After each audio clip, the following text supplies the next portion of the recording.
Hare Krishna, audio video clear irukka Kamalaji? Yes, clear irukku Mataji. Okay. Clear irukku. Hare Krishna, Iskconmangaluru சார்பாக பகவத்கீதை 18 நாள் வகுப்பிற்கு உங்களை எல்லாரையும் அன்போடு வரவேற்கிறேன். இன்னைக்கு டே 2 சாப்டர் 2 படிக்கலாம். ப்ரேயரோட கிளாஸஸ் ஸ்டார்ட் பண்ணலாம். இது இஸ்கான்மங்களூரில் ராதா கோவிந்தா டெம்பிள் இருக்கிற டெய்டி. நம ஓம் விஷ்ணு பாதாய கிருஷ்ண பிரேஷ்டாய பூதலே ஸ்ரீமதே பக்தி வேதாந்த சுவாமி நிதி நாமினே நமஸ்தே சரஸ்வதி தேவே கௌரவாணி பிரச்சாரிணே நிர்விசேஷ சூன்யவாதி பாश्चात्य தேசதாரிணே கிருஷ்ணாய வாசுதேவாய தேவகி நந்தனாய ச நந்த கோபகுமாராய கோவிந்தாய நமோ நமக நம பங்கஜ நாபாய நம பங்கஜ மாலினே நம பங்கஜ நேத்ராய நமஸ்தே பங்கஜாங்கர்யே ஜெய் ஸ்ரீ கிருஷ்ணா சைத்தன்யா प्रभु नित्यानंदा श्री अद्वैत गदाधारा शिवासादि गौर भक्त वृंदा हरे कृष्णा कृष्ण कृष्णा हरे हरे हरे राम राम राम हरे हरे ओम नमो भगवते वासुदेवाय ओम नमो भगवते वासुदेवाय ओम नमो भगवते वासुदेवाय ओम अज्ञानतिमिरन्धस्य ओम ज्ञानाञ्जनशालाकाय चक्षुरुन्मीलितं येन तस्मै श्री गुरुवे नमः.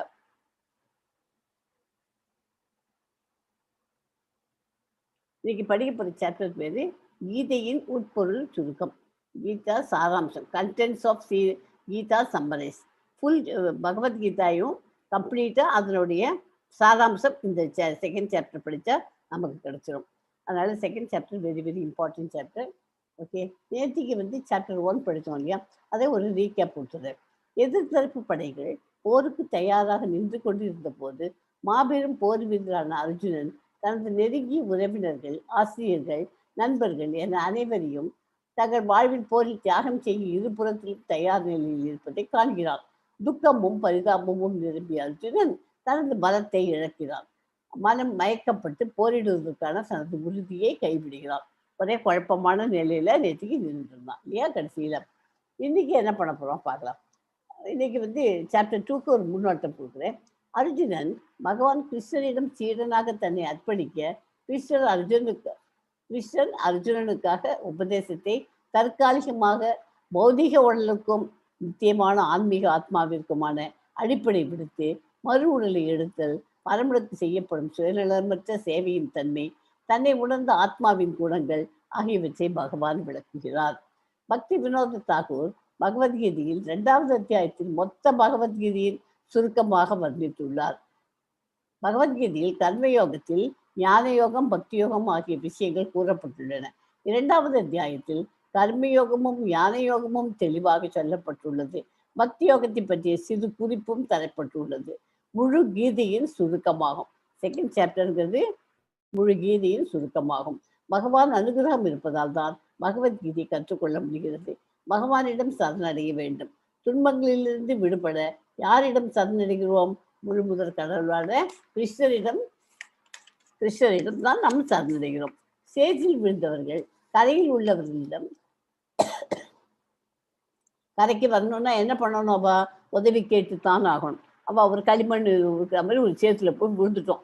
அங்கேருந்து அந்த ஒரு காலை தூக்கி வச்சா இன்னொரு காலு மறுபடியும் உள்ளதான் போயிட்டே இருக்கும். அப்போ என்ன பண்ணுவோம்? கையை நோக்கி என்ன காப்பாத்துன்னு கத்துவோம். அந்த இடத்துல இருந்து கை விட்டுருக்கே இல்லையா.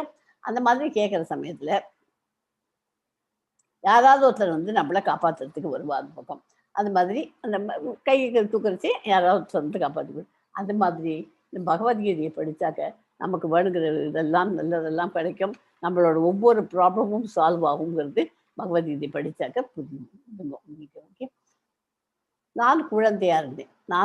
முதல்ல குழந்தையாக பிறந்தேன். அப்புறம் வாலிபன், அம்மா, அப்பா, தாத்தா, பாட்டி இதெல்லாம் வரும். இந்த உடல்ங்கிறது இந்த சாப்டரில் இம்பார்ட்டன்ட் பாயிண்ட் இப்போ நான் சொல்கிறத நோட் பண்ணிக்கோங்க. ஓகே, நான் குழந்தை வாலிபனாக இருந்தேன். அப்புறம் ஆச்சு. அம்மா, அப்பா, தாத்தா, பாட்டி இந்த மாதிரிலாம் வந்தோம். இது பேர் உடல்னு பேர். இந்த உடல் தற்காலிகம், டெம்பரரி. இந்த உடல்ங்கிறது தற்காலிகம், டெம்பரரி. அதாவது இது மாறிண்டே வரும். சின்ன குழந்தையில இருக்கிற மாதிரியே இப்போ இருக்கும். ரொம்ப இல்லையே, மாறிண்டே வரும். அதெல்லாம் நம்ம மெமரிஸாக எடுத்து ஃபோட்டோ எடுத்து பார்த்தா தான் அப்படி இருந்தோமா, நம்மளா அப்படி இருந்தோம் அப்படின்னு நமக்கே தெரியும். அதனால அது இதெல்லாம் டெம்பரரி. ஆத்மாங்கிறது நிரந்தரம். நாம் உடல் அல்ல ஆத்மா அப்படிங்கிறத புரிஞ்சுக்கிறது தான் இந்த சாப்டருடைய சாராம்சம். உடலை பற்றி நான் சொல்லிட்டேன், டெம்பரரி. அதே மாதிரி இப்போ ஆத்மாவை பற்றி சொல்கிறேன்.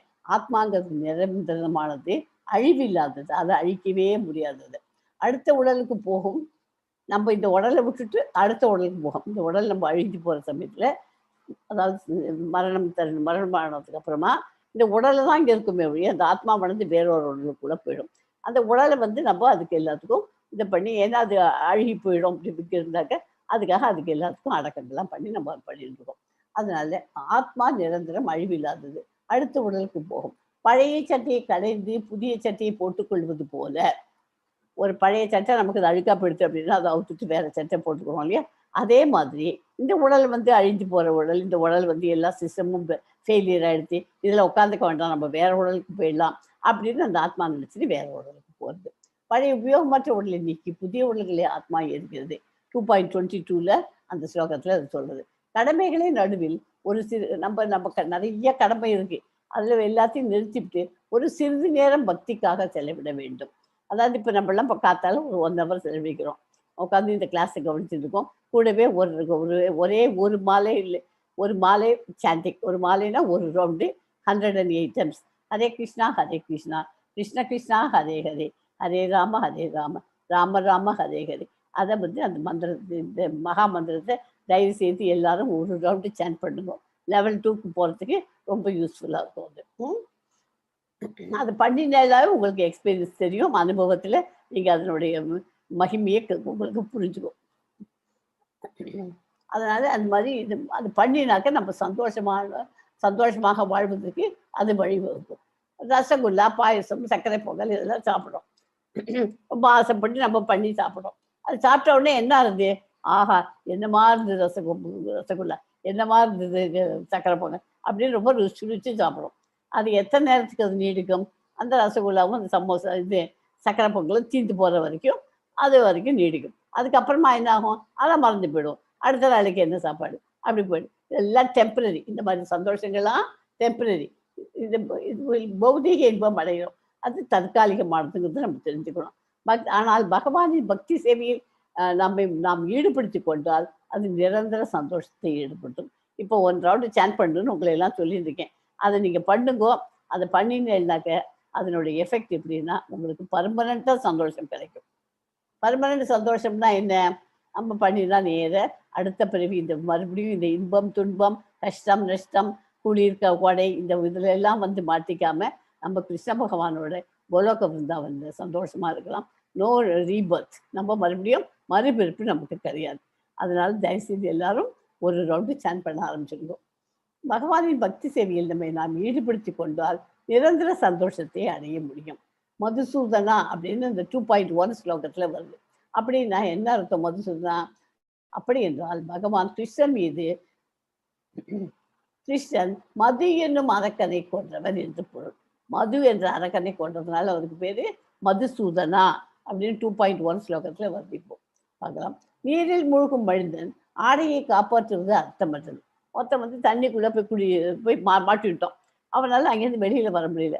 அவனை காப்பாற்றுக்கு, ஐயோ நேற்றுக்கு தான்ப்பா அந்த சட்டையை வாங்கி கொடுத்தேன், 3000 ரூபா கொடுத்து வாங்கி கொடுத்துருக்கேன், அந்த சட்டையை போட்டு போயிருக்கானே, அந்த சட்டையை போய் அவன் அப்படியே இருக்கான், அவன் போட்டுக்கிற சட்டையை போட்டு மட்டெல்லாம் ஆகுது, அவன் சட்டையை மாத்திரம் அழிச்சுக்கணும். அது ஏதாவது உபயோகம் பண்ணுறது எவ்வளோ முட்டாள்தனமான காரியம். அந்த ஆத்மா அந்த உடல்லேருந்து பிரிஞ்சு போகிறது, அதை விட்டுவிட்டு சட்டையை போய் கட்டுறது. நீரில் மூழ்கும் மனிதனின் ஆடையை காப்பாற்றுவது எவ்வளோக்கு அவ்வளோ அர்த்தமற்றது. அறியாமை கடலில் விழுந்த மனிதனை வெளிப்புற ஆடையை காப்பாதால் அவன் அறியாமை கடலில் விழுந்தாச்சு, அவனை காப்பாற்றுறதுக்கு காப்பதால் அவனை காப்பாற்ற முடியாது. யார் பகவான் என்று அழைக்கப்படுகிறார்? செல்வம், புகழ், பலம், அழகு, அறிவு மற்றும் தியாகம். இந்த 6 பாயிண்ட் ஞாபகம் வச்சுக்கோ. செல்வம், புகழ், பலம், அழகு, அறிவு அண்டு தியாகம். இவற்றை முழுமையாக உடைய பரம புருஷரே பகவான் என்று அழைக்கப்படுறார். பகவான் யாரை சொல்ல முடியும்? இந்த 6 பாயிண்ட்டும் இருக்கணும். செல்வம், புகழ், பலம், அழகு, அறிவு மற்றும் தியாகம் இருந்தால் தான் அவன் பகவான் சொல்லலாம். இந்த உலகில் நிறைய பேர் இருக்கிறார்கள், ஆனால் கிருஷ்ணரிடம் மட்டும்தான் முழுமையான ஐஸ்வர்யங்கள் இருக்கின்றன. முக்கியம், ஒரு ஆத்மாவினுடைய அளவு என்ன? யாருக்காவது தெரியுமா ஆத்மாவோட அளவு சைஸ் ஆஃப் த சோலுக்கு? 1/10,000 டிப் ஆஃப் த ஹேர். தலையினுடைய நுனி முடி இருக்கு இல்லையா, அதுல 1/10,000 தான் ஆத்மாவுடைய அளவுங்கிறது. அதாவது அவ்வளோ மைன்யூட் அது. அதை வந்து மைன்யூட்னா ரொம்ப ரொம்ப ரொம்ப ரொம்ப ரொம்ப சின்ன இது. நம்ம இப்போ ஸ்லைடுக்கெல்லாம் போயிடலாம். ஓகே, இந்த சாப்டர்ல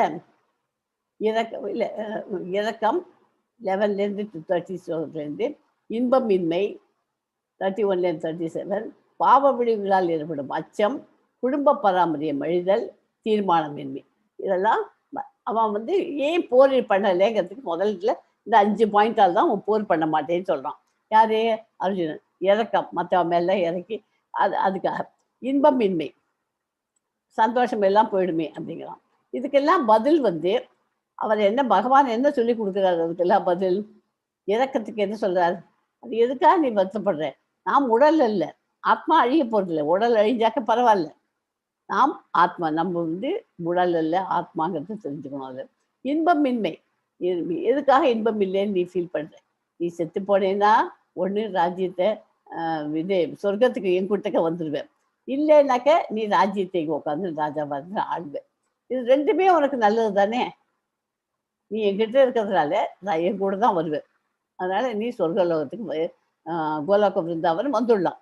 அப்படி சப்போஸ் நீ ஜெயிக்கலை அப்படின்னா, நீ இங்கே உட்காந்து சாகலை அப்படின்னாக்க இங்கே ஜெயிச்சிருப்பேன், இங்கே ராஜ்யத்தை ஆளலாம். ரெண்டுல ஏதாவது ஒன்று தான் நடக்க போகுது.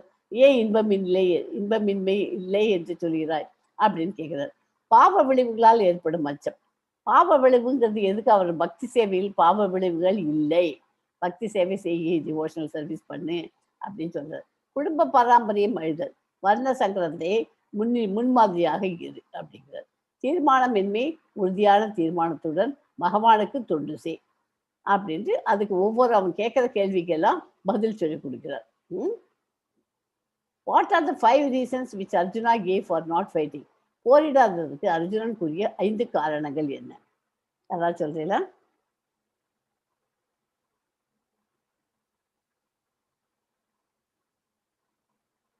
இப்ப படிச்சோம் இதே 5 பாயிண்ட் தான். இறக்கம், இன்பமின்மை, பாவ விளைவுகளால் ஏற்படும் அச்சம், குடும்ப பராமரியம் அழிதல், தீர்மானமின்மை. ஓகே,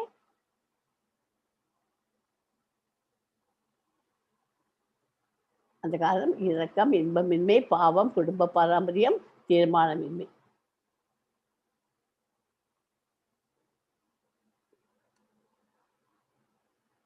அத்தியாயம் 1க்கும் 2க்கும் இடையே உள்ள தொடர்பு என்ன? முதல் சாப்டர்ல என்ன படித்தோம்? சஞ்சயன் அர்ஜுனன் போரிட விரும்பவில்லை என்று கூறி முடித்தார். பாண்டவர்கள் ராஜ்யத்தை துறந்து விடுவார்கள் என்று எண்ணி திருதராஷ்டிரன் மகிழ்ந்தார்.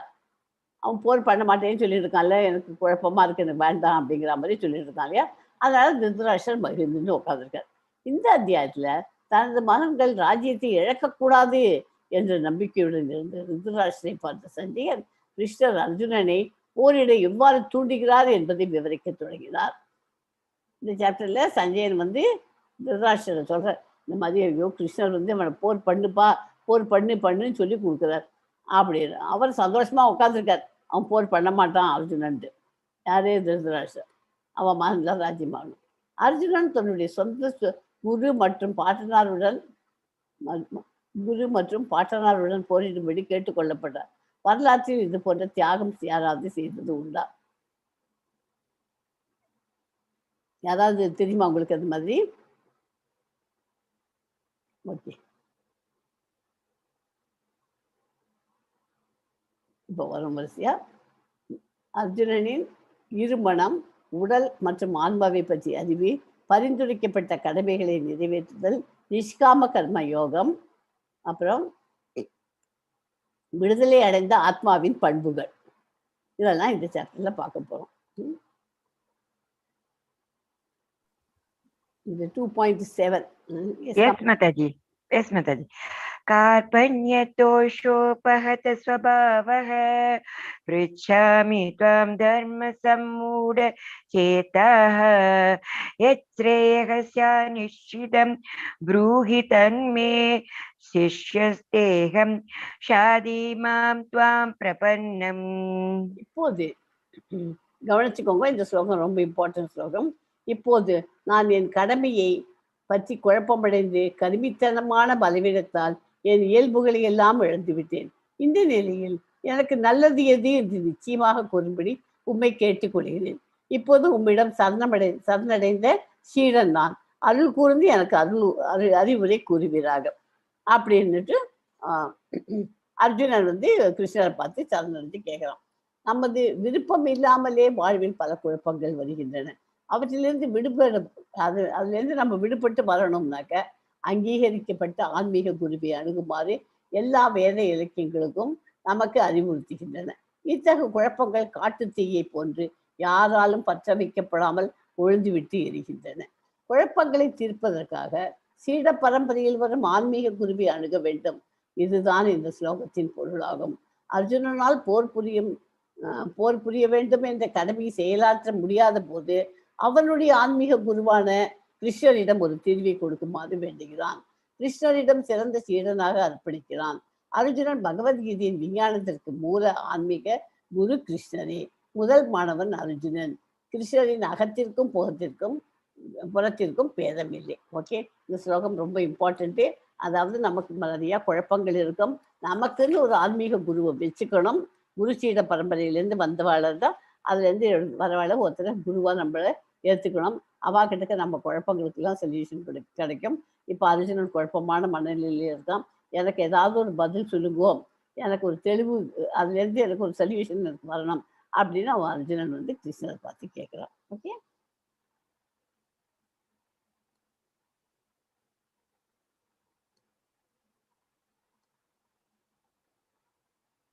எல்லாருமே இதெல்லாம் இந்த ஸ்லோகங்கள்லாம் பிரம்மா கிட்ட கிருஷ்ணர்கிட்ட பிரம்மா இந்த பிக்சரை பாருங்க.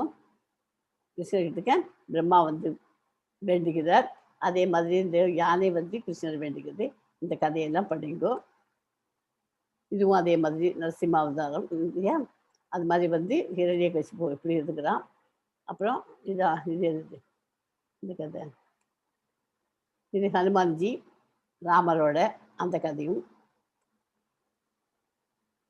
நல்ல ஆசிரியராக பகவான் கிருஷ்ணன் நமக்கு எப்படி வழிகாட்டுகிறார்? ஒரு ஆசிரியர் தான் எப்படி நமக்கு வழிகாட்டுவார்? யாருக்காவது தெரியுமா? எல்லாரும் ஏதாவது கொஞ்சம் கொஞ்சம் பேசுங்க நடுவில். அப்போதான் இன்ட்ராக்ட் பண்ணாதான் கிளாஸ் ஒரு இன்ட்ரெஸ்டிங்காக. இல்லாட்டா நானே பேசுனேன்னு வச்சுங்களேன், உங்களுக்கும் போர் அடிச்சு போயிடும். அப்புறம் பரவாயில்லன்னா நான் பேசியிருக்கேன், எனக்கு ஒன்றும் இல்லை. நல்ல வழி காட்டி தரணும், நேர்மையான வழியில நம்மளை கொண்டு போகணும், நல்லதெல்லாம் சொல்லி கொடுக்கணும்.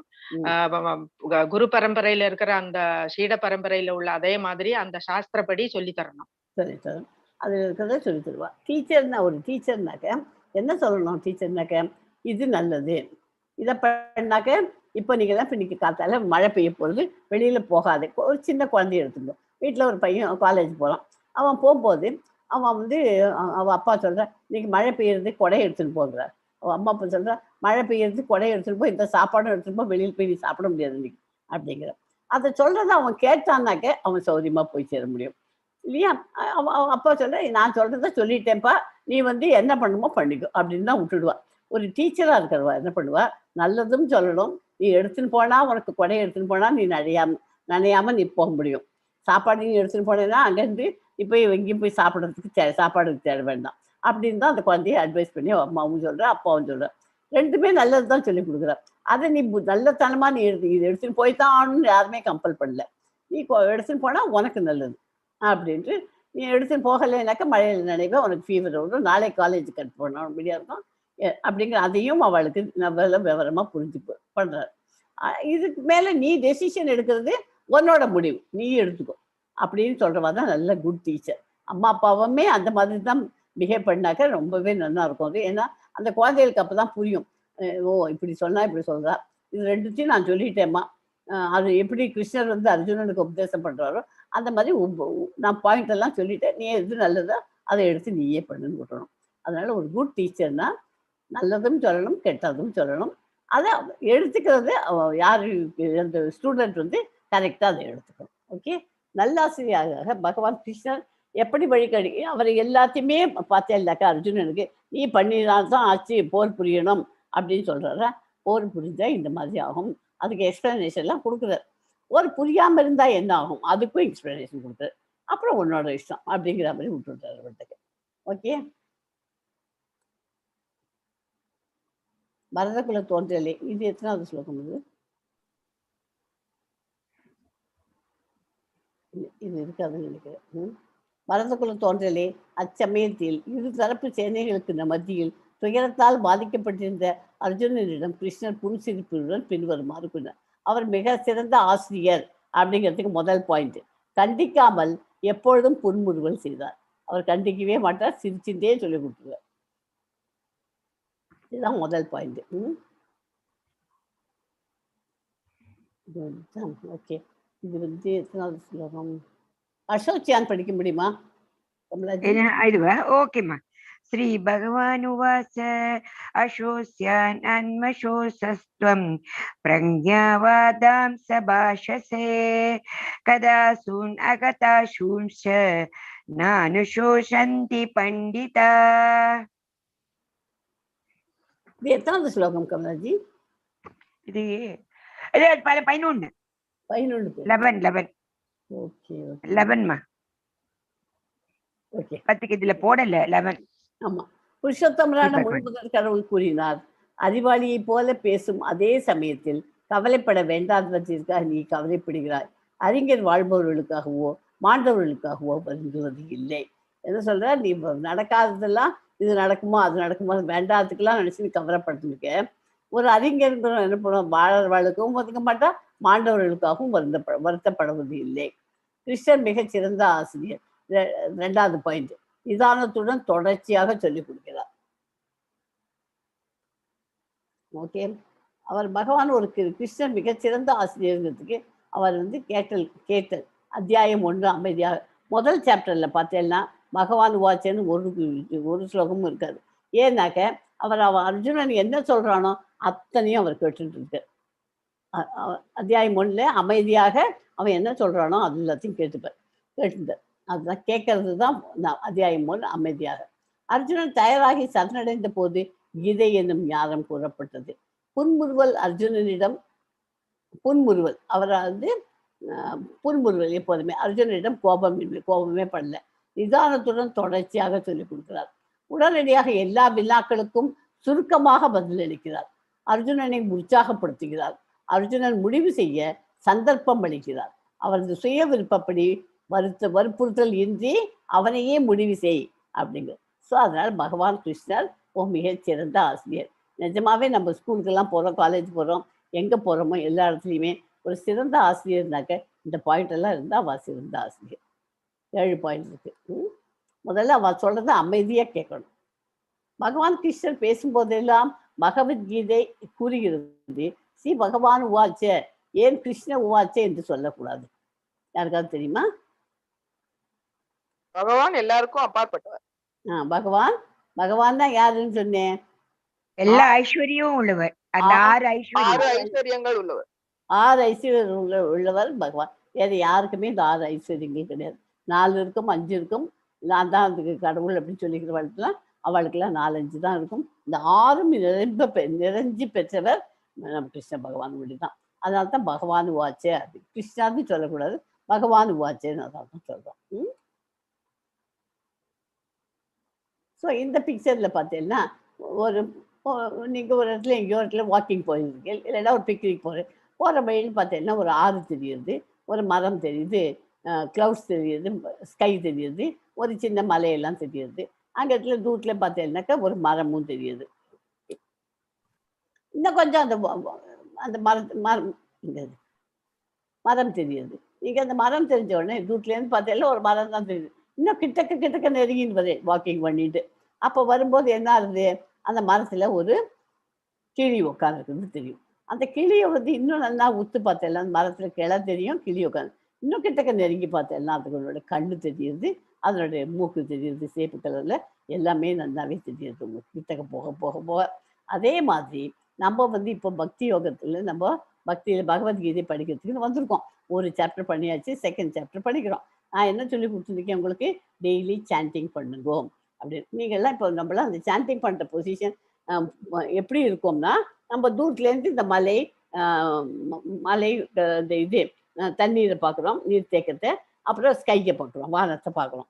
நம்ம இன்னும் கிட்டக்க நெருங்கி வரணும். அப்படின்னா என்ன அர்த்தம், பகவத்கீதையை நல்லா படித்து தரவாக்கிக்கணும். லெவல் 2 லெவல் 3 போய் படிக்கணும். அப்புறம் பகவானை பற்றி பாகவதம் கிளாஸ்லாம் நடக்குது 8:30க்கு, அதை போய் அட்டன் பண்ணுங்க. இன்னும் நிறைய எங்கெங்கெல்லாம் சொற்பொழிவு யாரெல்லாம் சொல்லி கொடுக்குறாளோ பகவத்கீதையை பற்றி எல்லாமும்.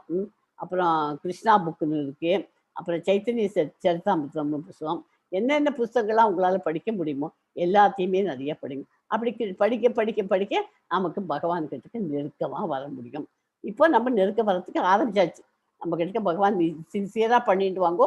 அதை பண்ண பண்ண நமக்கு பகவான் நம்ம கிட்டக்க வருவார். பகவான் நம்ம கிட்டக்க வந்துட்டா நம்மளால எல்லாமே நமக்கு கேட்கறது, நம்ம கேட்கவே வேண்டாம். நமக்கு என்ன வேணுங்கிறது அவருக்கு தெரியும், அதை கரெக்டாக பார்த்து கொடுத்துருவார்.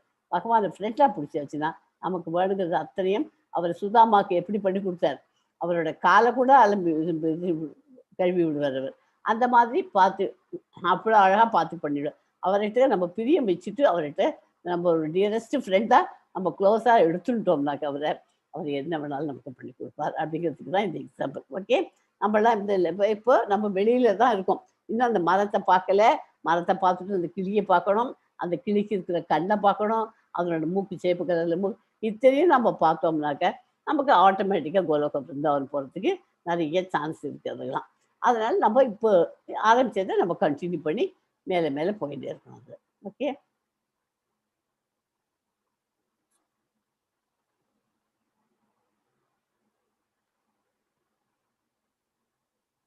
இது கிருஷ்ணருடைய அந்த 3 இதையும் காமிக்கிறது. Understanding 3 aspects of absolute truth, Brahman, Paramatma, Bhagavan. இது 3 தான். பிரம்மன், பரமாத்மா, பகவான்.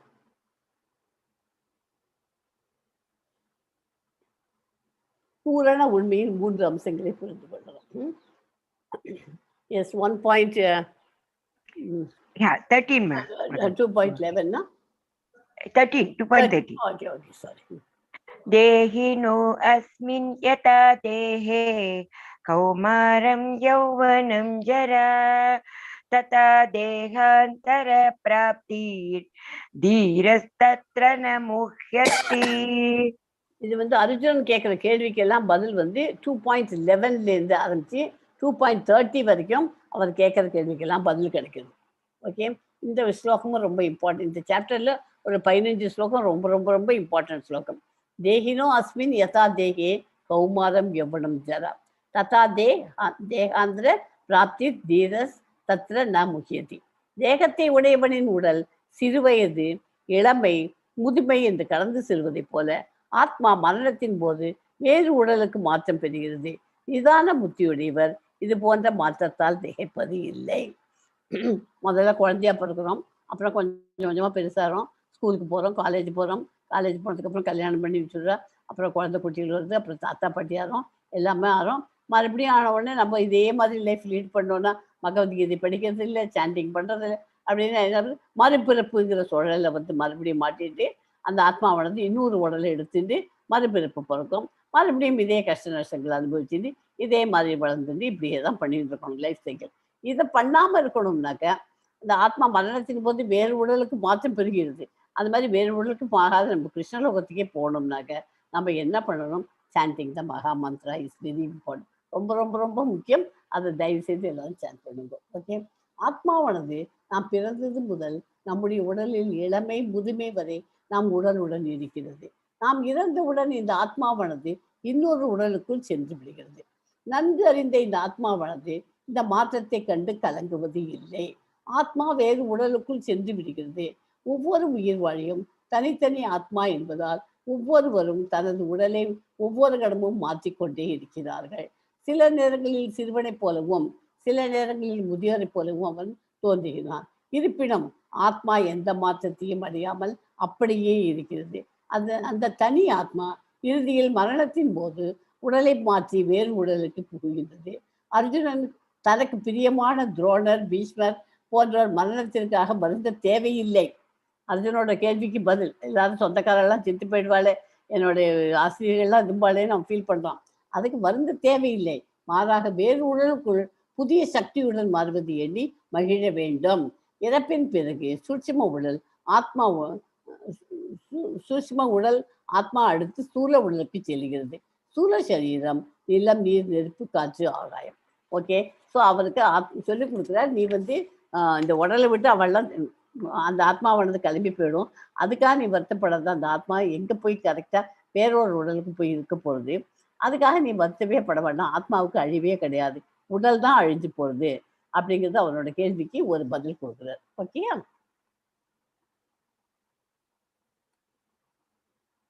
ஆன்மாவை அழிக்க முடியுமா? The soul cannot never be cut into pieces. ஆத்மா எந்த ஆயுதத்தாலும் துண்டிக்க முடியாததும், நெருப்பால் எரிக்கப்பட முடியாததும், நீரால் நனைக்கப்பட முடியாததும், காற்றால் உலர்த்தப்பட முடியாததும் ஆகும். ஆத்மாவை அழிக்கவே முடியாது. எல்லாரும் உனக்கு குத்து பண்ணுறேன், கொலை பண்ணுறேன், ஃபைட் பண்ணுறேன், அப்படி இப்படி எல்லாரும் பிடிச்சி நெசுக்கி எல்லாத்தையும் பண்ணினாலும் உடல் தான் அழுக்கு. உடலை அழிஞ்சு உடல்லேருந்து அந்த ஆத்மா வெளியில் போயிடும். ஆத்மாவை அழிக்கவே முடியாது. அது நீரால் அழிக்க முடியாது, நீரால் நனைக்க முடியாது, நெருப்பால் எரிக்க முடியாது, காற்றால் அது ஈரமாக போயிட்டு அது ட்ரை பண்ணணும்னு காற்றாலையும் பண்ண முடியாது. எந்த விதமான ஆயுதத்தாலும் துண்டிக்கவும் பண்ண முடியாது. ஏன்னா அதனோட சைஸே 1/10,000, 1/10,000 பங்குக்கு அவ்வளோ சின்ன மைன்யூட் அது. இது 2.23 ஸ்லோகத்தில் வருது. இந்த ஸ்லோகம் நைனம் சிந்தந்தி. எஸ் கமலாஜி. நைனம் சிந்தந்தி சஸ்திராணி நைனம் தஹதி பாவகஹ ந சைனம் க்லேதயந்த்யாபோ ந சோஷயதி மாருதஹ. இந்த ஸ்லோகம் ரொம்ப இம்பார்ட்டன்ட் ஸ்லோகம்.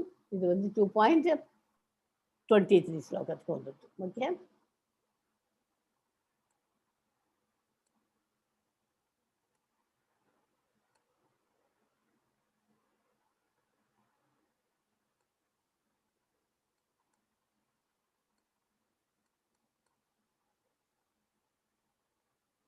டூ 2.37 படிங்க.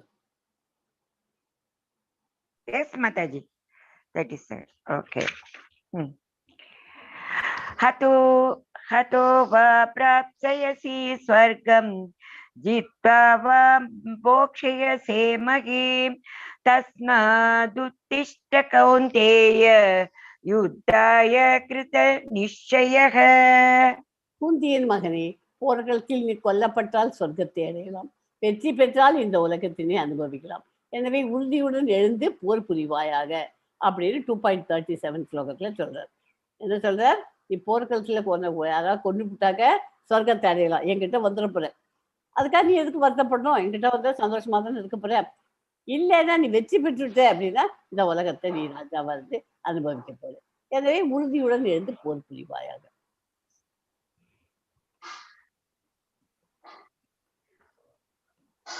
அதுக்கு தான் இந்த படம் கொடுத்துருக்கேன். அவர் கிருஷ்ணர் அர்ஜுனத்தை சொல்லியிருக்கார், இந்த மாதிரி எதிரேனா தோற்று போய் எதிரேட்டா உன்னை எல்லாரும் கொலை எதிரேட்ட செத்து போயிட்டேனாக்க நீ என்கிட்ட வரப்போற. வந்தேன்னா சொர்க்க லோகத்தில் என் கூட சந்தோஷமா இருக்கலாம். இல்லை நீ ஜெயிச்சுட்டே அப்படின்னா இங்கே ராஜ்யத்தை அழப்புற. அதுக்கு தான் இந்த பூமி படத்தை போட்டு பூமி உருண்டையை போட்டு இது போட்டு. ஓகே, அதை எக்ஸ்பிளைன் பண்ணிக்கலாம். இப்போ இது படிக்கும். 2.36 படிக்கும். அவாசியம்.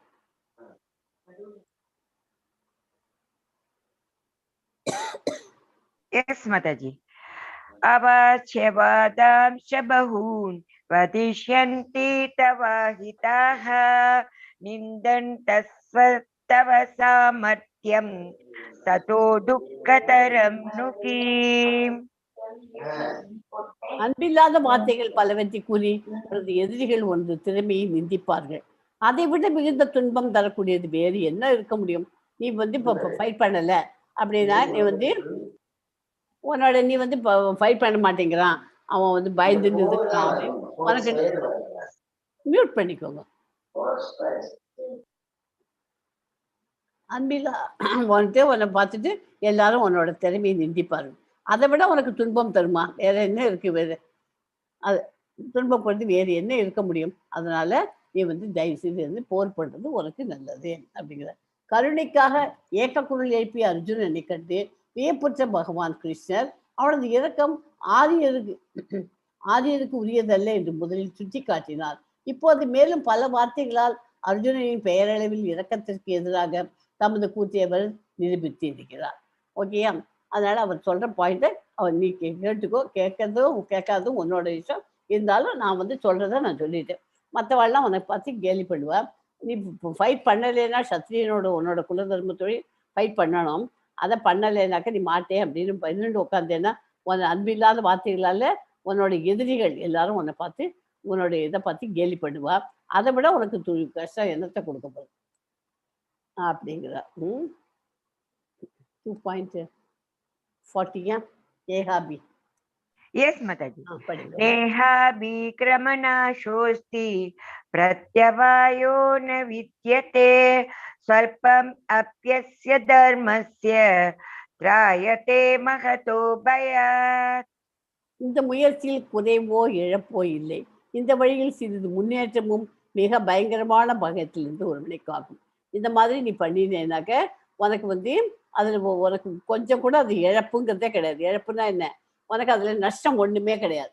அதனால நீ பண்ணினேன்னா உன்னோடைய தொழிலை நீ பண்ணினேன்னா பயங்கரமான பயத்திலிருந்து உனக்கு வருது.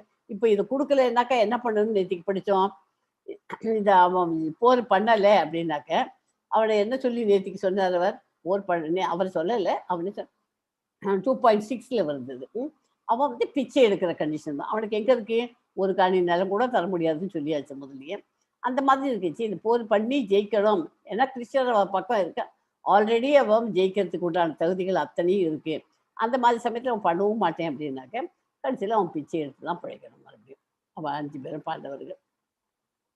அது ஒரு பர்பட்டில் வருது அந்த பிச்சை எடுக்கிற வருது. இந்த போரால் ஒரு நஷ்டமும் இல்லை. சிறிதளவு முன்னேற்றம் கூட இந்த பாதையில் உன்னை பயத்தில் இருந்து காப்பாற்றும். எந்த ஒரு சிறு உதவியும் மிகவும் உயர்ந்தது. அணில் ராமருக்கு கற்களை சுமந்து பாலம் அமைக்க உதவியது போல ஆஞ்சநேயர் லங்கைக்கு சென்று சீதாதேவியிடம் ராமரின் கனையாழியை சேர்த்தது போல கலியுகத்தில் தர்மமானது ஹரே கிருஷ்ணா மகா மந்திரத்தை உச்சரிப்பது தான். நமக்கு கலியுகத்தில் நம்ம கோயிலுக்கு போக வேண்டாம். காஸ்ட்லி எக்ஸ்பென்சிவ் யாகங்கள்லாம் பண்ண வேண்டாம். உட்காந்துட்டு வீட்டில் உட்காந்துட்டபடியே நம்ம ஹரே கிருஷ்ணா கிருஷ்ண கிருஷ்ணா ஹரே ஹரே ஹரே ராம ராம ராம ஹரே ஹரே இந்த மந்திரத்தை ஒரு நாளைக்கு ஒரு மாலை ஜபிங்க. 16 மாலை மேக்சிமம் ஜபிக்கிறதுக்கு ட்ரை பண்ணிடுங்க. காத்தால்னாலும் மத்தியானம்னாலும் சாயங்காலம்னாலும் ராத்திரி படத்துக்கு முந்தைய நாள் அப்படி பழக்கம் பண்ணிட்டேன்னு வச்சுங்களேன். 16 ரவுண்டு சாண்டிங் பண்ணுறவாளுக்கு அவள் பண்ணின வாழ்த்துக்கு போய் கேளுங்க எப்படி அனுபவம் இருக்குன்னு அவள் அதுக்கு எக்ஸ்பிளனேஷன் கொடுப்பாங்க. எஸ் இது இல்லையா 40 இது எத்தனை ஸ்லோகம் தெரியலையே. 242 இருந்தது. யாவனார்த்த ஓகே 46 Mataji. ஓகே 46 यावनार्थ उदमने सर्वतः संप्लुतोदके तावान् सर्वेषु वेदेषु ब्राह्मणस्य विजानतः. சிறு கிணற்றில் பூர்த்தி செய்யப்படும் தேவைகள் அனைத்தும் பெரும் நீர்த்தேக்கத்தால் உடனே பூர்த்தி செய்யப்படும். அது போலவே வேதங்களின் நோக்கங்கள் எல்லாம் அவற்றிற்கு பின்னால் உள்ள நோக்கங்களை அறிந்தவனால் அடையப்பெறும். ஸோ ஒரு கிணத்துல தண்ணி இருக்கு. அந்த தண்ணியை நம்ம அதுலேருந்து தண்ணியை இறைச்சி அதை யூஸ் பண்ணிக்கிறோம். அது கொஞ்சம் முறை பண்ணிக்கிறதுனா பண்ணிக்க முடியும். அது பெரிய நீர்த்தேக்கம் இருந்ததுன்னா அது என்ன அது இப்போ கிணத்துலேருந்து எடுத்து என்ன பண்ணாலும் அதே நீர்த்தேக்கத்துலேருந்து எடுத்தும் பண்ணிக்க முடியும். அது மாதிரி வேதங்களின் நோக்கங்கள் எல்லாம் அவற்றிற்கு பின்னால் உள்ள நோக்கங்களை அறிந்தவனால் பெரிய அந்த வேதங்கள்ல என்ன சொல்லியிருக்கு அப்படிங்கிறத புரிஞ்சின்றவனால தான் அதை அறிந்தவனால் அடையப்பெறும். அந்த நோக்கங்களை தெரிஞ்சவன் தான் அறிந்தவனால் அடையப்பெறும். ஓகே எஸ் 41 படிங்க. Yes Mataji.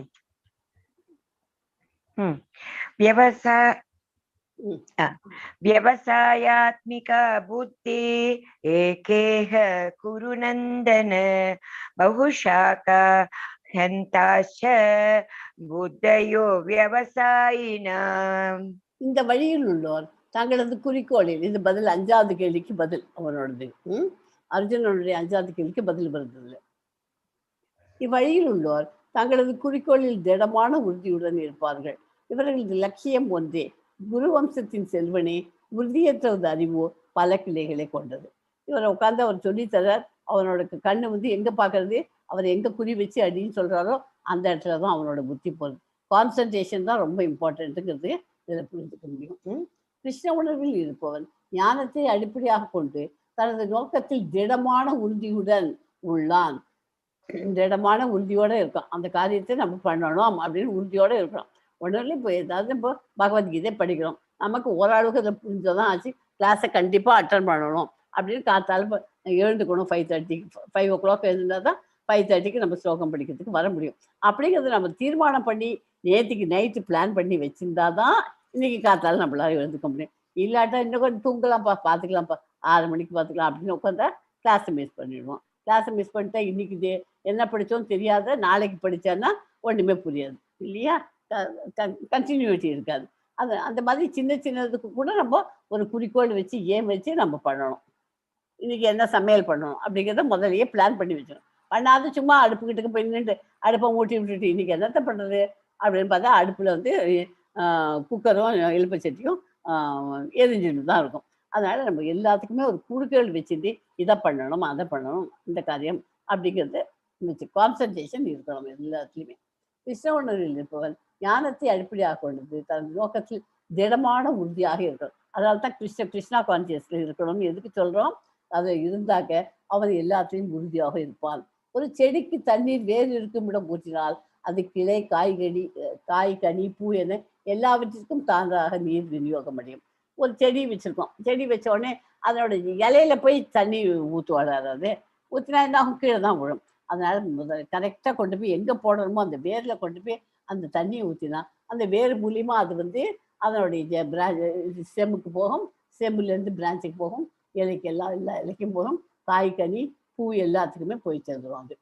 அதுபோல கிருஷ்ண உணர்வில் செயல்படுவதன் மூலம் குடும்பம், சமூகம், தேசம், மனித குலம் தனக்கு ஒருவன் மிக உயர்ந்த சேவையை செய்கிறான். தனக்கும் உயர்ந்த சேவையை செய்கிறான். அதனால கிருஷ்ண கான்சியஸ்ல இருந்தேன்னா டிவோஷனல் சர்வீஸ் செய்ய ஆரம்பிச்சாச்சுன்னா எல்லாமே ஆட்டோமேட்டிக்காக வந்து வேருக்கு நீர் வந்து வேரில் எப்படி ஊத்துறோமோ செடி வளர்றதுக்கு அது மாதிரி நம்ம என்ன பண்ணணும், சாண்டிங் எல்லாம் படிச்சுட்டு அதெல்லாம் கிருஷ்ண உணர்வில் செயல்பட ஆரம்பிக்கிறோம்.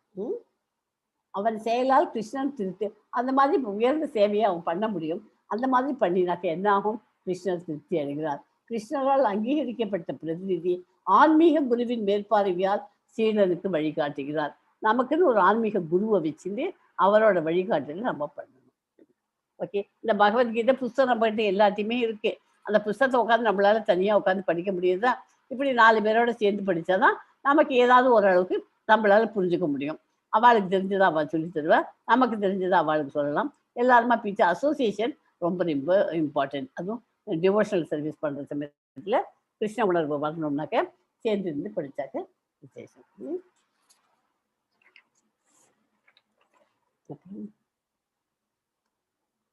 Yes, 47 படிக்கிறோம். Yes, Mataji. कर्मण्येवाधिकारस्ते मा फलेषु कदाचन मा कर्मफल हेतुर्भूर् मा ते सङ्गोस्त्वकर्मणि. உனக்கு விதிக்கப்பட்ட கடமையை செய்ய மட்டுமே உனக்கு அதிகாரம் உண்டு. ஆனால் செயல்களின் பலன்களில் உனக்கு அதிகாரம் இல்லை. உனது செயல்களின் விளைவுகளுக்கு உன்னையே காரணமாக ஒருபோதும் எண்ணாதே. கடமையை செய்யாமல் இருக்க ஒருபோதும் பற்றுதல் கொள்ளாது. என்ன சொல்றது இல்லை, நீ உனக்கு வந்து டூ யுவர் டியூட்டி, மற்ற எதுவுமே நீ எதிர்பார்க்காது. அது என்ன ரிசல்ட் வரப்போகுதுங்கிறத பற்றி நீ கவலைப்படாது.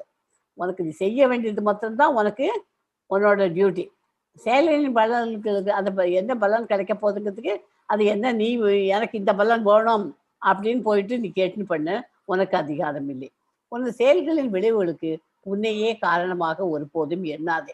நான் பண்ணினேன், எல்லாம் தான், ஐ எம் த டூயர், நான் பண்ணினே எனக்கு நல்லது கிடைச்சது அப்படின்னு நினச்சிக்க கூடாது.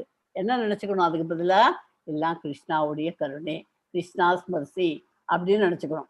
கடமையை செய்யாமல் இருக்கும் ஒருபோதும் பற்றுதல் கொள்ளாது. கடமை செய்யாமல் இருக்காதுல அப்படி டிட்டாச்சாக இருக்காது. கடமையை செய், உன்னோட கடமையை.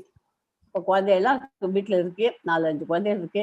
அந்த குழந்தையெல்லாம் படிக்கிறது இல்லை பண்ணால் அவளுக்கு வேணுங்கிறது நம்ம புஸ்தகம் வாங்கி தர்றோம்.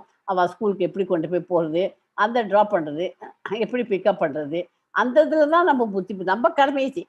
அந்த குழந்தைகள் எப்படி படிக்கிறதுங்கிறது அதை நீ பார்த்துக்கு, நீ கவலைப்பட வேண்டாம் அப்படின்ட்டு சொல்கிறது. அந்த குழந்தைக்கு சாப்பாடு கொடுக்கணும், நியூட்ரிஷியஸ் ஃபுட்டு கொடுக்கணும். அப்போ தான் அந்த குழந்தை ஸ்கூலுக்கு போய் ஒழுங்காக படிக்க முடியும் இல்லையா? அந்த மாதிரி பார்த்து நம்ம தான் பண்ணி கொடுக்கணும். இந்த இடத்துல இந்த ஸ்லோகத்தில் ரொம்ப இம்பார்ட்டன்ட் ஸ்லோகம் இதுவும். இதில் 3 விஷயங்கள் கூறப்படுது. விதிக்கப்பட்ட கடமைகள், தீய செயல்கள் மற்றும் செயலற்ற தன்மை. பௌதிக இயற்கையின் குணத்திற்கு தகுந்தாற் போல செய்யப்படும் செயல்கள் விதிக்கப்பட்ட கடமைகள் எனப்படும். பௌதிக இயற்கையின் குணத்திற்கு தகுந்தால் போல செய்யப்படும் செயல்கள் விதிக்கப்பட்ட கடமைகள் என்று சொல்லப்படும். அதிகாரியின் ஒப்புதல் என்று செய்யப்படும் செயல்கள் தீய செயலாகும். தனக்கென்று உரிய கடமைகளை செய்யாமல் இருப்பது செயலற்ற தன்மை. நமக்குன்னு கொடுத்த டியூட்டியை செய்யாம நம்ம இருக்கிறது தான், அது பேர் தான் செயலற்ற தன்மை. செயலற்ற தன்மை செயலற்று இருக்காமல், பலனை எதிர்பார்க்காமல் தனக்குரிய கடமைகளை செய்யுமாறு அர்ஜுனனுக்கு பகவான் அறிவுறுத்துகிறார். விதிக்கப்பட்ட கடமைகள் 3 வகையாக பிரிக்கலாம். தினசரி செயல்கள், அதாவது சத்துவகுணம், பலனை எதிர்பார்க்காமல் கடமையை மட்டும் செய்யணும். அவசர செயல்கள், பலன்கள் தரும் செயல்கள் பந்தப்படுத்துவதற்கு காரணமாகின்றன. விருப்ப செயல்கள் பலனின் பற்றுதல் கொள்ளாமல் செயலாற்ற வேண்டும். பக்தி தொண்டில் இருப்பவர்கள் வீட்டின் குழந்தைகளுக்கு அதை சொல்லிக் கொடுக்கிறார்கள். ஸ்ரீலா பிரபுபாதா குருகுலம் இருக்கிறது, அதில் சிறு குழந்தைகளிடம் கிருஷ்ண உணர்வு சொல்லிக் கொடுக்கிறார், செயல்படுகிறது. அதனால கிருஷ்ண உணர்வு வரணும்னா குழந்தைகளுக்கு நம்ம வீட்டிலேருந்தே சின்ன வயசுலேருந்தே அதை ஆரம்பிச்சு விட்டுறணும். ஓகே, நம்ம சொல்லிக் கொடுக்கறது தானே குழந்தைகளுக்கு. அப்பா அம்மாவே வெளியில பாட்டி அது இதுன்னு சுத்திட்டு இருந்தா குழந்தைகளுக்கு எப்படி அந்த இது வரும்? அதனால வீட்டில் இருக்கிற பெரியவா தான் முதல்ல.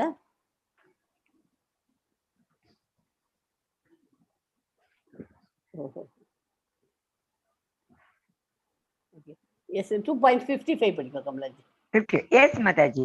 Shri Bhagavan Uvacha Prajahati Yada Kaman Sarvan Parthamanogatan Atman Yevatmana Tushtaha Sita Pranyasta Dochyate. புருஷோத்தமராகிய முழு முதல் கடவுள் கூறினார், பர்த்தனே, எப்போது ஒருவன் தனது மனக்கற்பினால் எழும் புலனுணர்ச்சிக்கான எல்லா ஆசைகளையும் துறந்து தூய்மை அடைந்த மனதுடன் தன்னில் திருப்தி அடைகின்றானோ அப்போது அவன் தெய்வீக உணர்வில் நிலை பெற்றவனாக அறியப்படுகிறான். என்ன சொல்றார்? புலனுணர்ச்சிக்கு எல்லா ஆசைகளையும் துறக்கணும், தூய்மை அடைந்து மனதுடன் தன்னில் திருப்தி கொள்கிறானோ. நம்ம எதுலையுமே இது அதுல ஆசை, இதுல ரொம்ப கிரீடியா இருக்கும். இந்த இதெல்லாம் நம்ம எப்போ துறக்கிறோமோ அப்போதான் தெய்வீக உணர்வில் நிலை பெற்றவனாக இருக்க முடியும் அப்படிங்கிறார்.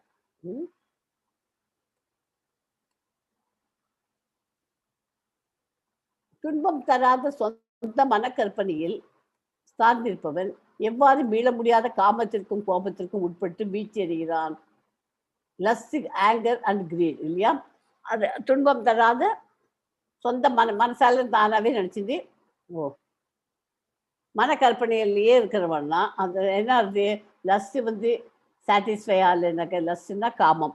காமம் எப்போ அவனுக்கு திருப்தியாக அவனுக்கு கிடைக்கலையோ அது அந்த சமயத்தில் கோபம் ஜாஸ்தியாக போகும். Lust leads to anger. அந்த கோபம் ஜாஸ்தியாக போனதுன்னா அவனுடைய வீழ்ச்சிக்கு காரணமாக போயிடுது. ஓகே, லஸ்ட் அதாவது இதில் நமக்கு 4 ரெகுலேட்டரி பிரின்சிபிள்ஸ்னு 4 இருக்குது. அது அப்புறமா கொஞ்சம் நான் போக சொல்லி கொடுக்குறேன். இப்போ கொஞ்சம் போல தெரிஞ்சுக்கோங்க. காமம்னாக்க அதாவது கல்யாணம் பண்ணி கிரகஸ்தர்களாக இருக்கிறவங்களுக்கு காமம்ங்கிறது ஹஸ்பண்ட் ஒய்ஃப்குள்ள காமம் இருக்க வேண்டியதுதான், இல்லாமல் இருக்கக்கூடாது. இருந்தால் தான் நல்லது, குடும்பம் நல்லா போகும். அது இல்லாமல் அவள் அதே ஹஸ்பண்டும் ஆகட்டும் ஒய்ஃபும் ஆகட்டும் வெளியில் போய் வேற இல்லிசிட் செக்ஸ், அதாவது விதிகளை மீறினது வீட்டுக்காரர்களோட இருக்கிறதுங்கிறது அலவுடு இல்லையா? மற்ற வாழ்க்கைலாம் போய் இருக்கிறதுங்கிறது அந்த காமம் தப்பு. அந்த மாதிரி அது வெளியில போய் அலைஞ்சிருந்துக்கா இல்லையா, அந்த மாதிரி காமத்தெல்லாம் அது நிறைய போய் அலைஞ்சிட்டு ரொம்ப கிரீடி, பேராசைப்பட்டு அந்த மாதிரி அலைஞ்சிருந்தாங்க. அது என்ன ஆகும், அதெல்லாம் ரெண்டுமே ஃபில்லப் ஆக அவளால் சாட்டிஸ்ஃபை பண்ணிக்க முடியல தன்னை அப்படின்னாக்க என்ன ஆகுது, கோபம் புத்துண்டு வருது. கோபம் ஜாஸ்தியாக போச்சுனாக்கா மொத்தமாக குடும்பமே அழிஞ்சு போயிடும். ஸோ என்ன ஆகும், ஹஸ்பண்ட் இப்படி வெளியில் சுற்றிட்டு இருந்தால் ஒய்ஃப் ஒத்துக்க மாட்டாள், உடனே அவள் 2 பேரும் டைவர்ஸ் பண்ணிடுவாள், குடும்பம் வீழ்ச்சி அடைஞ்சிடும். அதனால முடிஞ்ச வரைக்கும் lust and greed and anger இதை வந்து கண்ட்ரோல் பண்ணுறதுக்கு நமக்கு கற்றுக்கணும்.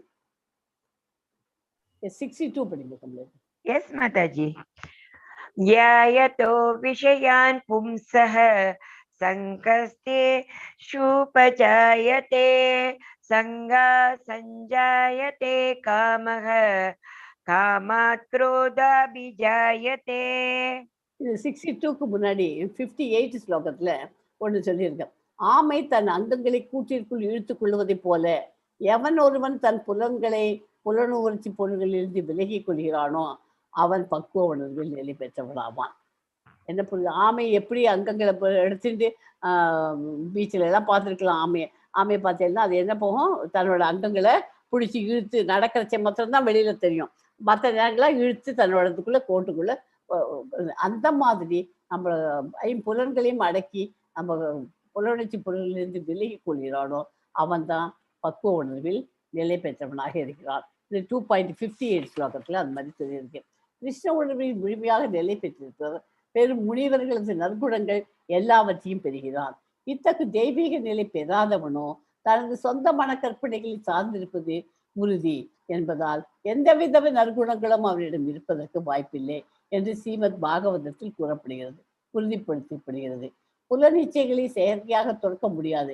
ஆனால் கிருஷ்ண பக்தியில் ஈடுபட்டால் பெரும் முயற்சிகள் எதுவுமின்றி புலனிச்சைகளை தானாகவே அடங்கிவிடும். ஓகேயா, கிருஷ்ண பக்தியில நம்ம எதுக்கணும், பகவானோட பேரை சொல்லிட்டு ஆன்மீகத்துல நம்ம நாட்டம் செலுத்தினாக்க ஆட்டோமேட்டிக்காக எல்லாமே நமக்கு கண்ட்ரோலில் வந்துடும்.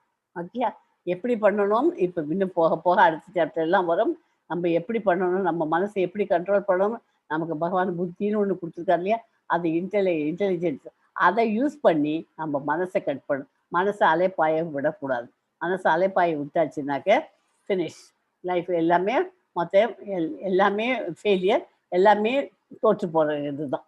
ஓகேயா, புலனிச்சைகளை செயற்கையாக தொடக்க முடியாது. ஆனால் கிருஷ்ண பக்தியில் ஈடுபட்டால் பெரும் முயற்சிகள் எதுவுமின்றி புலனிச்சைகள் தானாகவே அடங்கிவிடும். ஓகே, இந்த ஸ்லோகத்துக்கு புலநோக்கு பொருள்கள் சிந்திப்பதால் மனிதன் அதன் மேல் பற்றுதலை வளர்த்து கொள்கிறான். புலநோக்கு பொருள்களே சிந்திக்கிறதுனால்தான் அது மேல பற்றுதலை அட்டாச் ஆயிடும். அந்த பற்றுதலிலிருந்து காமத்திலிருந்து கோபமும் தோன்றுகிறது. ஓகே, கிருஷ்ண உணர்வில் இல்லாதவன் புலநோக்கு பொருள்களை சிந்திக்கும் போது பௌதிக ஆசைகளுக்கு உட்படுத்தப்படுகிறான். புலன்களுக்கு ஈடுபாடு அவசியம். எனவே பகவானின் திவ்யமான அன்பு தொண்டில் ஈடுபடுத்தப்படாவிடில் புலன்கள் ஜட தொண்டில் ஈடுபாட்டில் தேடுவது நிச்சயம். ஓகே, புலன்களுக்கு ஈடுபாடுங்கிறது வேணும். எதுல வேணும், ஸ்பிரிச்சுவல் நம்மளை டெவலப் பண்ணிக்கணும். அந்த மாதிரி பண்ணலைன்னா அந்த பௌதிகத்துல நாட்டம் போயிடுச்சுன்னா அது லஸ்ட் கிரீட் ஆங்கரில் போய் எல்லாம் ஃபெயிலியர் ஆகிடும். இந்த ஜடசக்களில் இருந்து விடுபட ஒரே ஒரு வழி கிருஷ்ண உணர்வை பெறுவதாகும். பகவானின் இளம் பக்தரான ஹரிதாஸ் தாக்கூர் மாயாதேவியின் அவதாரத்தால் தூண்டப்பட்ட போது பகவான் கிருஷ்ணரிடமிருந்த கலப்படமற்ற பக்தியால் அச்சோதனையில் எளிமையாக வெற்றி பெற்றார். இறைவனின் உண்மையான பக்தன் அவர். அவருடைய உறவின் ஆன்மீக ஆனந்தத்தில் உயர் ருசியை அனுபவிக்கிறார். எனவே பௌதீக புலன் இன்பத்தை முற்றிலுமாக துறந்து விடுகிறார்.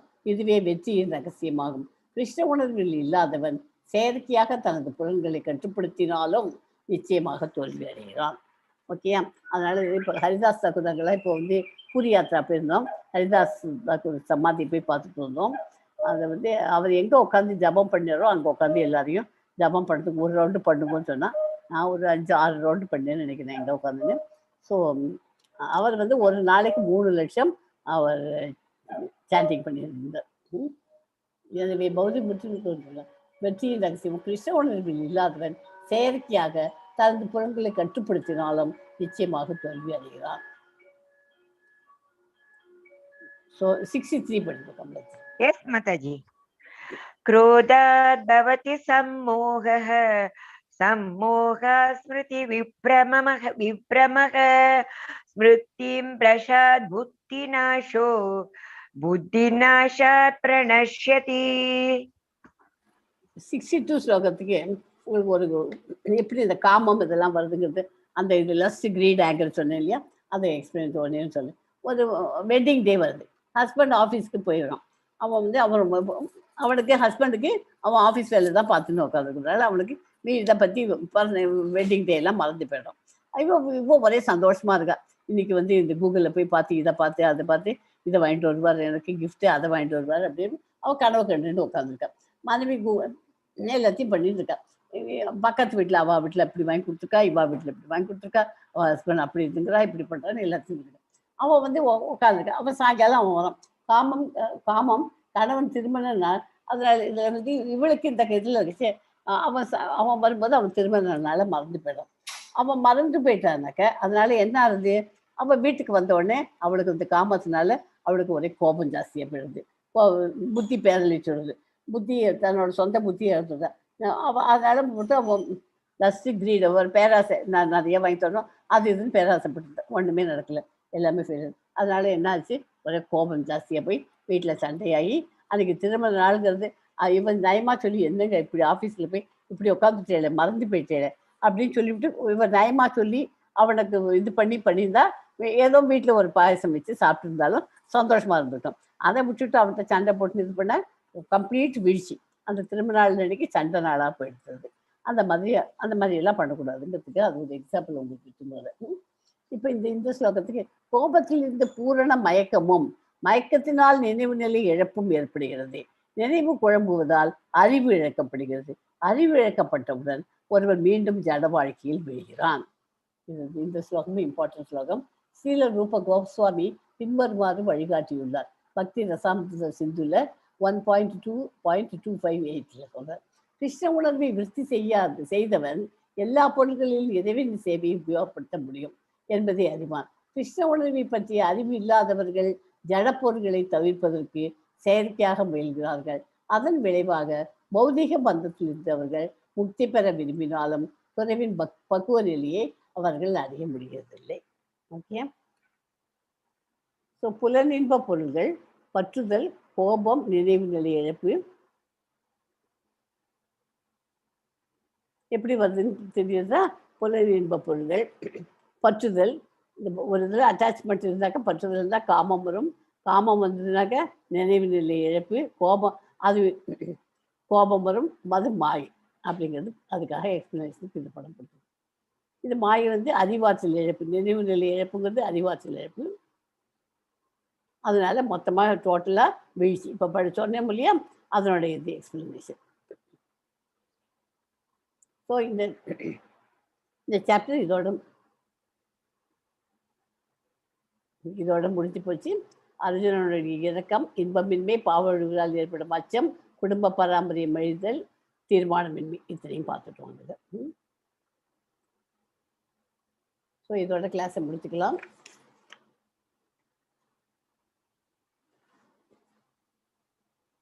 இந்த சாப்டரில் நமக்கு முக்கியமாக நமக்கு என்ன தெரிஞ்சுட்டோம், நாம் உடல் அல்ல, ஆத்மா. ஆத்மா அழிவில்லாதது. 1/10,000 டிப் ஆஃப் த ஹேர் தான் அதனோட சைஸ் ஆஃப் த ஆத்மா. ஆத்மாவின் அளவு என்னென்னா 1/10,000, 1/10,000. அதை வச்சுக்கோங்க ஞாபகம். நாம் உடல் அல்ல, ஆத்மா அப்படிங்கிறது தான் இந்த சாப்டருடைய சாராம்சம். முக்கியமான பாயிண்ட். உடல்ங்கிறது அழிஞ்சு போகும், அது டெம்பரரி. நம்ம சின்ன குழந்தைகள் இருக்க மாறிகிட்டே இருக்கும். அது சின்ன குழந்தையா இருக்க மாதிரி இருக்குது. அப்புறம் ஸ்கூல் படிக்கிறதுனால இருக்காது, காலேஜ் படிக்கிச்சு இன்னும் மாறும்.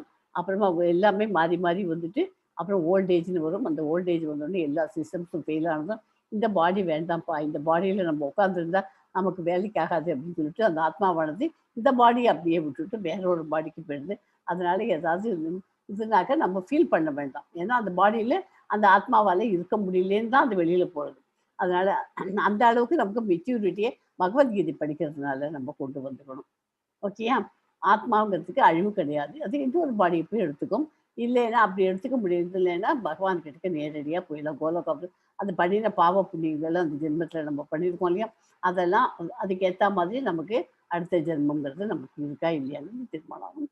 அதனால முடிஞ்ச வரைக்கும் நம்ம நல்லதையே செய்யணும். இந்த சாப்டர்ல தான் அவனுக்கு அர்ஜுனனுக்கு ஒவ்வொரு கேள்விக்கும் அவன் கேட்ட அந்த 5 கேள்விக்கு அவன் குழப்பமா இருக்கான் இல்லையா, அதுக்கு அந்த 5 இதுக்கும் ஆன்சர் 5 ஸ்லோகத்தில் 5 ஸ்லோகம் இல்லை 10 ஸ்லோகத்தில் இங்கே நமக்கு ஆன்சர் கிடைச்சிருச்சு அவனுக்கு. ஓகே, இறக்கமின்மை எதுக்காக இறக்கமின்மை இருக்கணும் அவனுக்கு? இறக்கமின்மை எல்லாரும் அவள்லாம் இங்குதான் செத்து போக மாட்டா, அவள் ஆத்மா வந்து வேறொருவருக்கு போகும்போது புரிஞ்சாச்சு. அதனால இனிமே அவன் வருத்தப்படக்கூடாது அப்படிங்கிற மாதிரி அவனுக்கு எக்ஸ்பிளனேஷன் கொடுத்துருக்கா. ஓகே, அதனால இந்த சாப்டர் இதோட முடிச்சுக்கிறேன். இதை கொஞ்சம் உட்காந்து நல்லா டீட்டெயில்டாக முடிஞ்சுன்னா எல்லாரும் படிச்சுக்கோங்க. செகண்ட் சாப்டர் தான் கம்ப்ளீட்டாக பகவத்கீதையோட சாராம்சம். கம்ப்ளீட்டாக அதில் இதை படித்தேன்னா உங்களுக்கு விஷயங்கள்லாம் எல்லாமே புரிஞ்சிடும். ஹரே கிருஷ்ணா. நான் இந்த ஸ்லோகத்தை படிச்சுட்டு ஒரே ஒரு டைம் ஹரே கிருஷ்ணா மகாமந்திரம் சொல்கிறேன். நீங்களும் என் கூடவே சொல்லி பழக்கம் பண்ண ஆரம்பிச்சிருக்கோம். ஓகே, வாஞ்சா கல்பத ரூபசிச்ச கிருபா சிந்துபியோ ஏவச்ச பதித்தானாம் பாவனேபியோ நமக வைஷ்ணவேபியோ நமோ நமக. ஹரே கிருஷ்ணா ஹரே கிருஷ்ணா ஹரே கிருஷ்ணா கிருஷ்ண கிருஷ்ண ஹரே ஹரே ஹரே ராம ராம ராம ஹரே ஹரே ஹரே. ओम तत्सदिति श्रीमद्भगवद्गीतासु हरे राम हरे राम हरे कृष्ण।